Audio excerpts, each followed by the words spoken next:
Hi guys, welcome to our channel. So మీరు చూసుకున్నట్లయితే national scholarship పోర్టల్లో ఒక నోటిఫికేషన్ అయితే రావడం జరిగింది.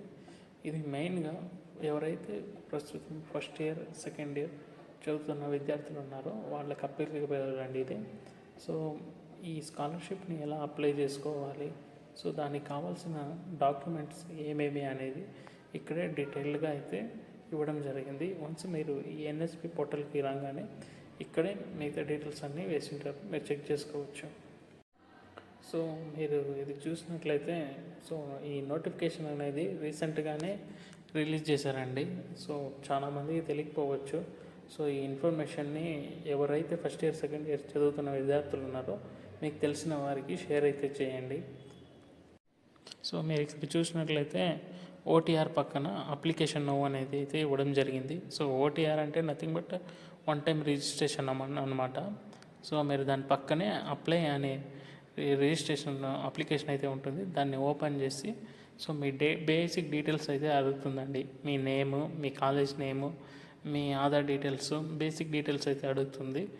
సో ఇక్కడ ఈ చూపిస్తున్న డీటెయిల్స్ అన్నీ మీరు ఫిలప్ చేస్తే చాలండి. సో ఇక్కడ చూపిస్తున్న డీటెయిల్స్ అన్నీ మీరు ఇక్కడ ఫిలప్ చేయాల్సి అయితే ఉంటుంది. సో మీరు పక్కన చూడండి, ఎలిజిబిలిటీ క్రైటీరియా కూడా వాళ్ళు మెన్షన్ చేసి ఉంటారు. సో మీరు అక్కడ చెక్ ఎలిజిబిలిటీ అని క్లిక్ చేయగానే మీ ఎలిజిబిలిటీ చూపిస్తుంది. లేకపోతే ఇక్కడ చూడండి, ప్రతిదీ ఇక్కడే క్లీన్గా మెన్షన్ చేశారు. వన్స్ మీరు ఇది చెక్ చేసుకోవచ్చు. సో వన్స్ మీరు అప్లికేషన్ ఓపెన్ చేసిన తర్వాత ఇక్కడే స్టెప్ బై స్టెప్ గైడెన్స్ అయితే ఉంటుంది.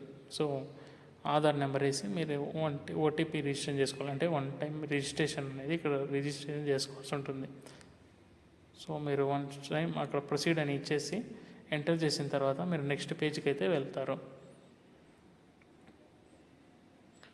సో ఈ 4 స్టెప్స్ కంప్లీట్ చేయగానే ఇక్కడ మీ ఓటీఆర్ వన్ టైం రిజిస్ట్రేషన్ అనేది సో ఇక్కడ మీ ఓటీఆర్ క్రియేట్ అయిపోతుందండి.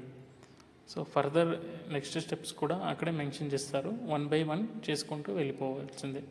సో ఈ మొత్తం స్టెప్స్ అన్నీ కంప్లీట్ చేసిన తర్వాత మీకు లాస్ట్లో మీ అప్లికేషన్ యొక్క స్టేటస్ అనేది చూపిస్తారండి.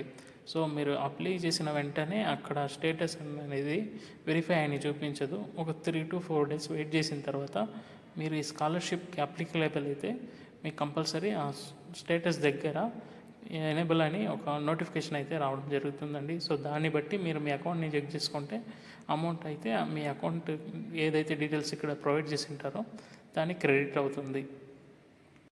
సో నెక్స్ట్ వీడియోలో స్టెప్ బై స్టెప్ స్టార్టింగ్ నుంచి ఎండింగ్ వరకు ఎలా చేయాలో చూద్దాం. So thank you.